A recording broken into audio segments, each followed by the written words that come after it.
Welcome back to Born for This Stories, where we speak the truths no one told us, so you don't have to carry this alone.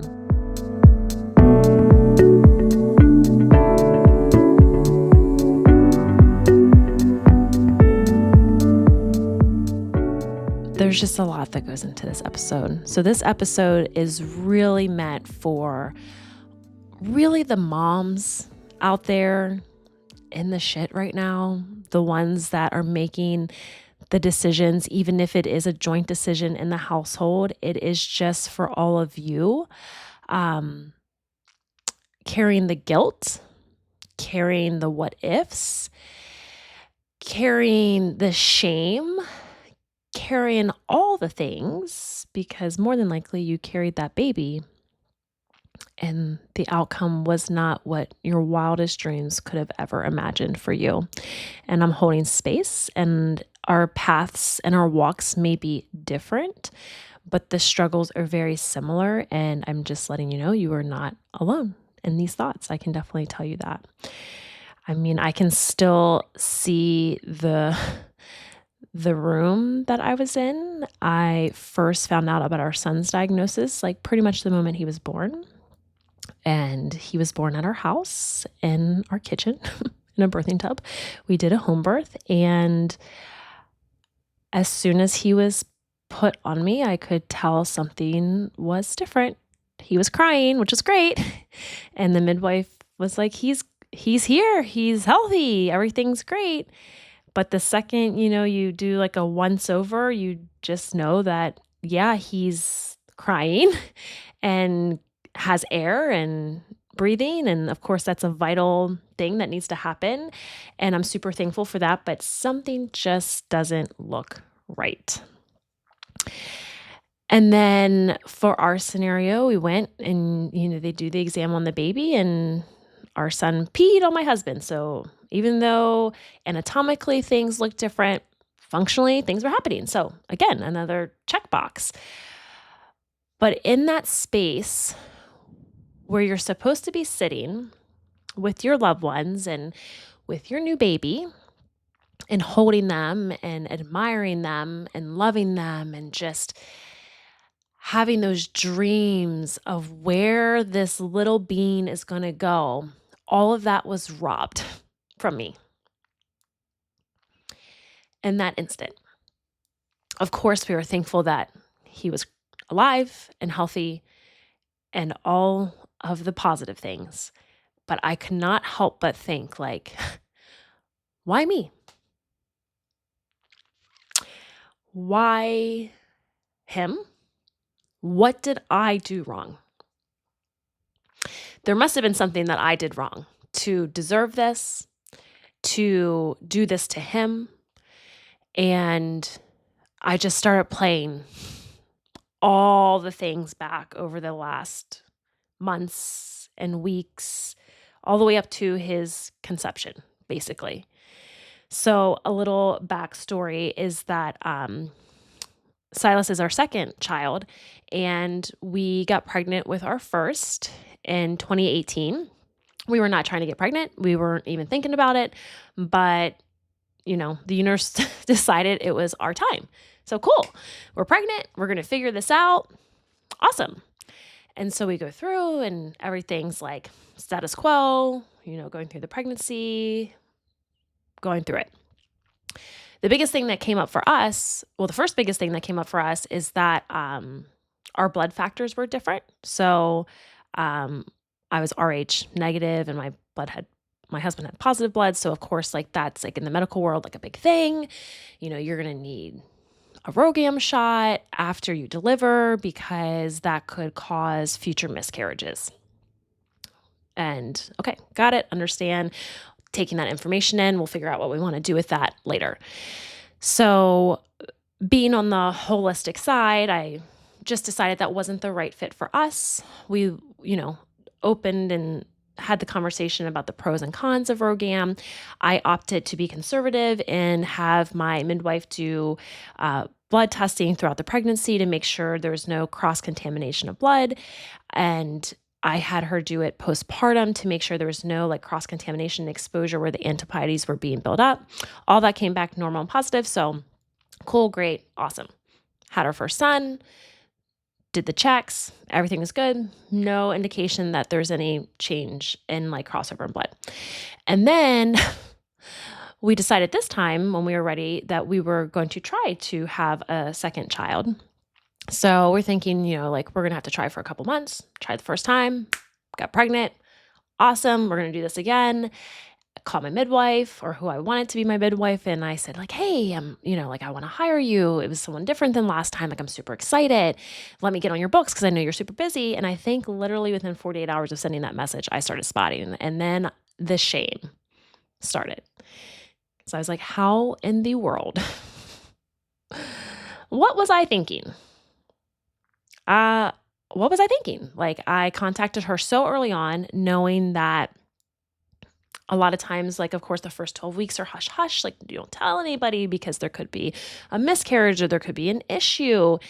And she showed up for me in a time before she even knew me. She came to my house. She drew my blood. We tracked hormone levels. And I think it was pretty much like Thanksgiving Day or like maybe the day after before. It was like right around Thanksgiving. She called and she's like, well, your levels have plateaued. And she's like, that can either just mean that like you're good or it could just mean that, unfortunately, like this is the beginning to the end. So that was really hard to hear and to manage. And of course, I just spiraled. I'm like, oh my gosh, it's because I didn't do ROGAM. I'm like, I feel like I was damned if I do and damned if I don't. The research that I looked at showed that you could still miscarry if you did ROGAM and you can miscarry if you didn't. And I'm like, and here we go. Like this is the universe like showing up and having an issue with my decisions that I made. And wow, like this sucks. Like I failed my family. I failed my husband. And how are we going to move on from this?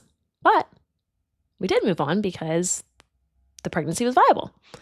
And then after those first 12 weeks, spotting stopped, baby progressed, everything was great. I mean, everything's fine. Like testing was good. Ultrasounds were good. We just rode the wave of the pregnancy. So besides that little blurb in the beginning, I had no indication that there was going to be a problem. And then, of course, when he was born and he cried, like everything was great. And then I noticed the second I had him that anatomically something looked different. And that moment was stolen from me. And not just that moment. A lot of moments, a lot of that fourth trimester, that blissful bubble you're supposed to be in with your newborn baby was spent going down the deepest depths of the internet and the rabbit holes and just the sheer mental torture that I put myself through trying to figure out why this happened, what did I do wrong, and what the outcome was before I was even ever able to actually have access to a specialist to fully know the extent of his diagnosis and his case, which, as you guys know, when you listen to the other episodes, which is like a whole nother shit show all in itself. So yeah, I remember those moments. I remember feeling that this is absolutely my fault. How could it not be? Like, my body failed me. It's spotted in the beginning of this pregnancy. This is like when the early on when this tissue is developing embryologically, like that's when that tissue is developing. So this is definitely, this is my fault. I did this. And that's a heavy thing to carry. And I think probably in the back of my mind, like going through the pregnancy, it was still back there. And I just didn't think about it, I guess. I kind of put it to the wayside. But yeah, I mean, it spoke loudly.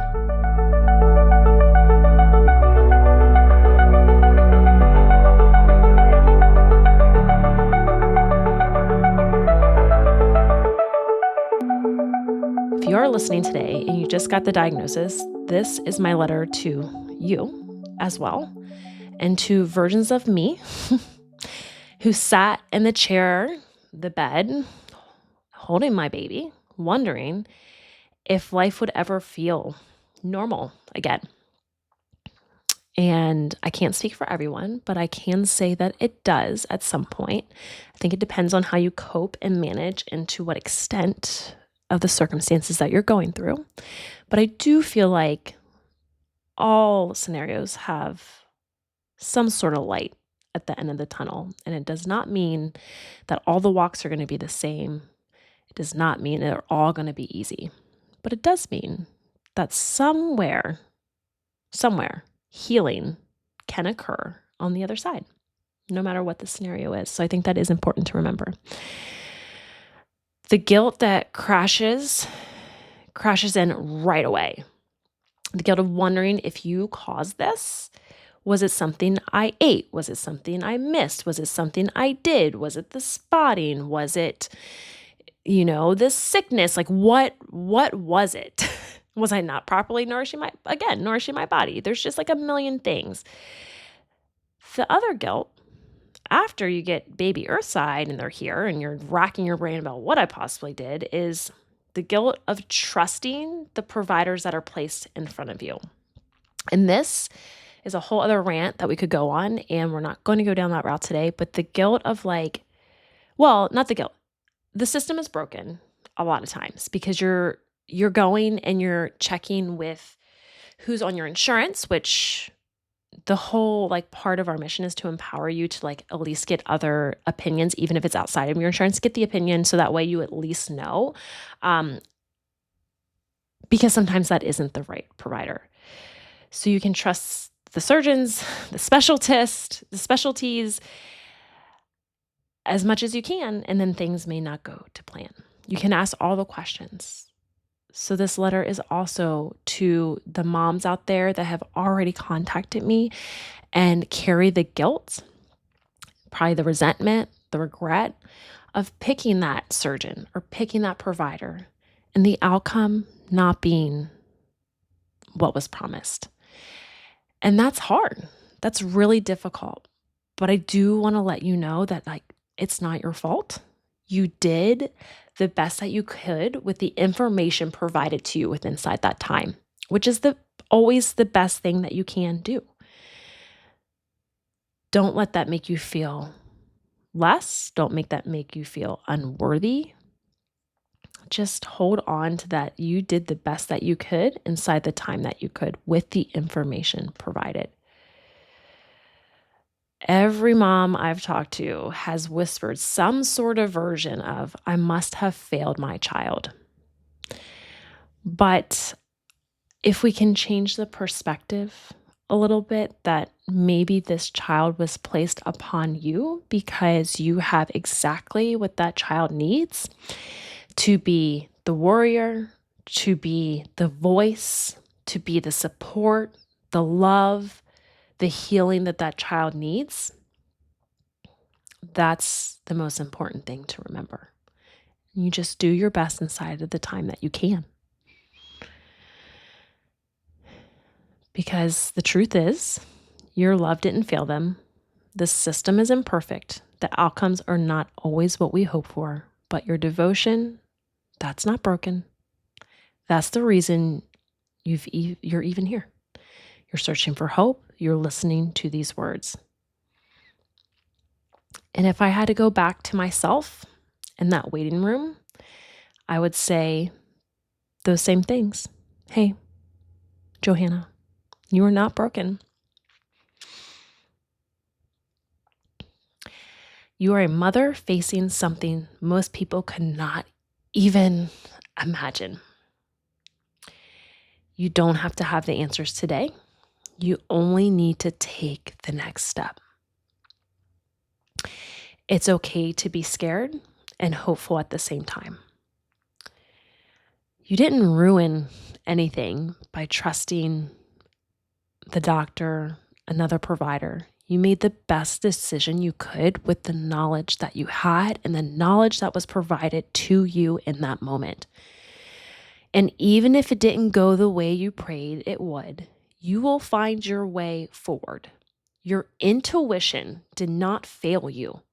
This journey will teach you how to advocate in ways you did not know yet and know that you're actually capable of.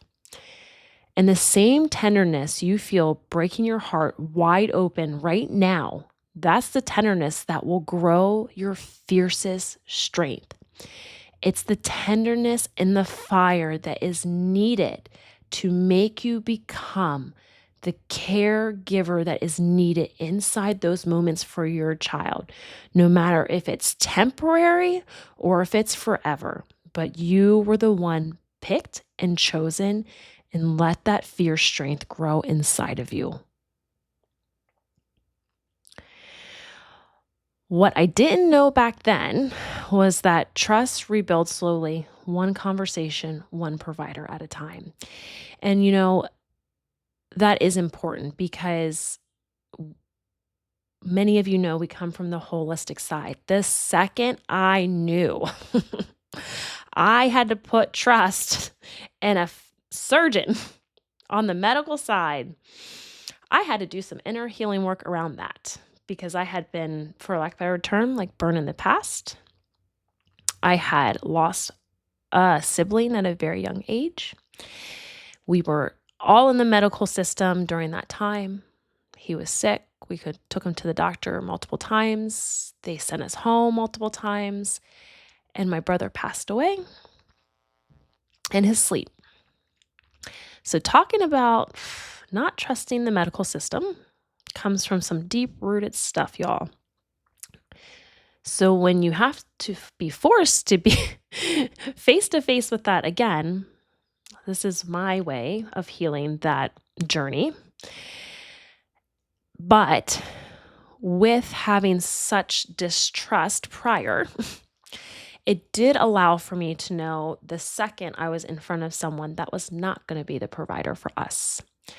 I have a pretty good gut census around that, and it has led me to have the power to ask the questions that most people would never ask. It has empowered me to be my biggest advocate with my health and with my family's health.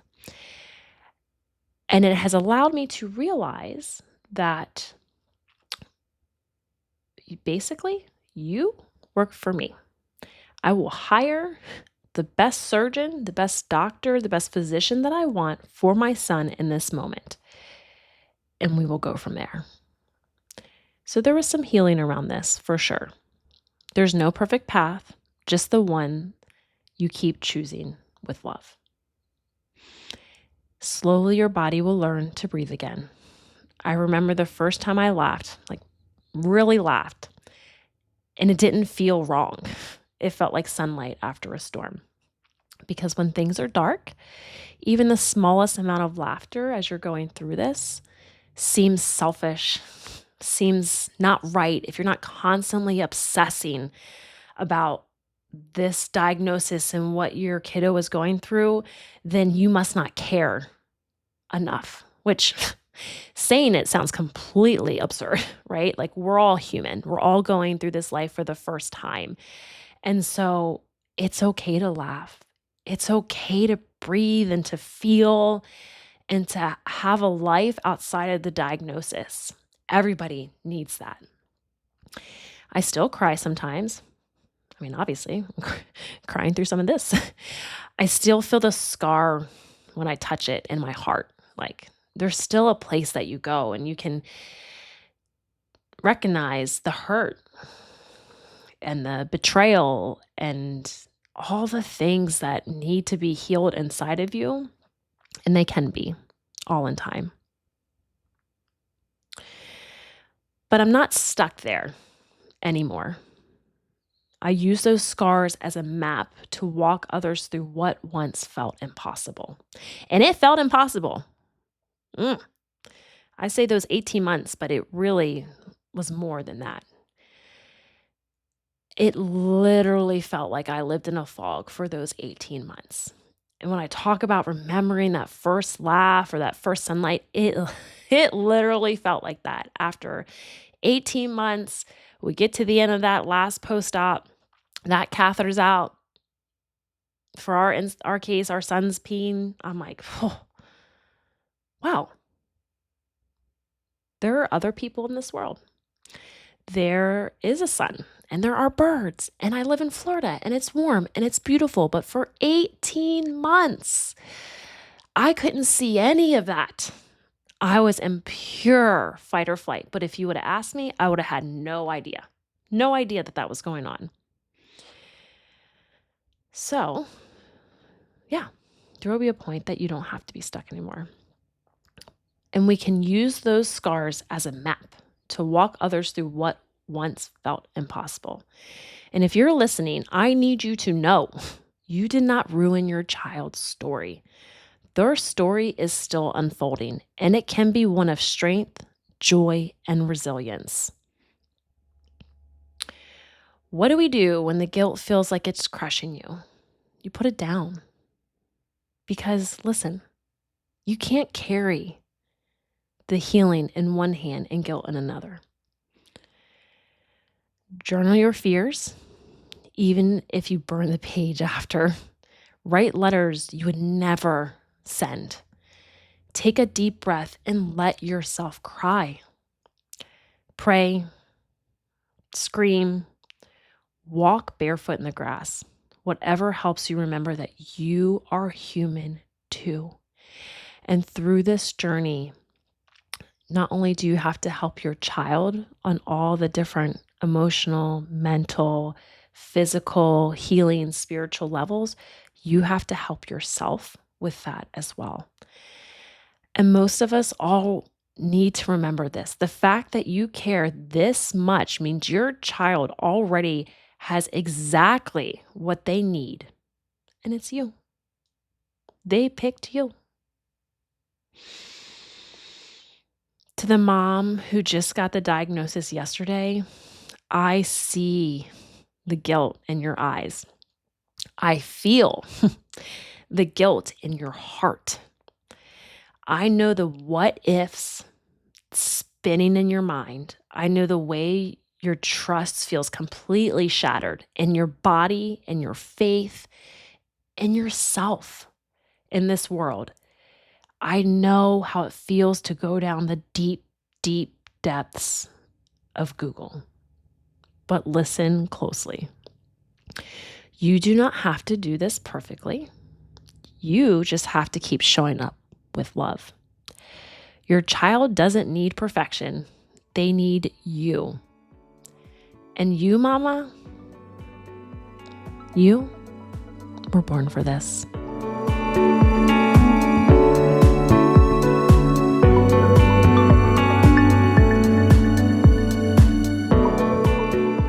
If this letter touched you, share it with another parent who just got the diagnosis. And if you've been carrying guilt, write your own letter to your past self. You don't have to share it with me, but if you'd want to, I'd love to hear it. Send me a message, tag us, or just whisper it out loud to yourself.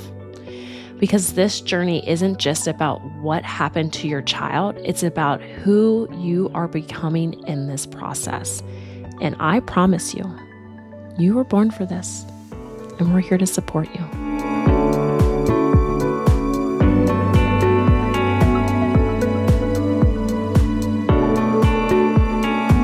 Thank you for listening to today's episode of Born for This Stories. If you're a parent navigating a medical diagnosis, a surgery decision, or a path that you never expected to be on, we hope this conversation helped you feel a little less alone. And if you're a mom listening to this episode, maybe it helps you see your partner's experience in a new light. And if you're a dad listening, just know this. Your role in this journey matters more than you probably realize. Your steadiness, your support, and the quiet ways you show up for your family, they matter. If this episode resonated with you, share it with another parent who might need it. And as always, you were born for this.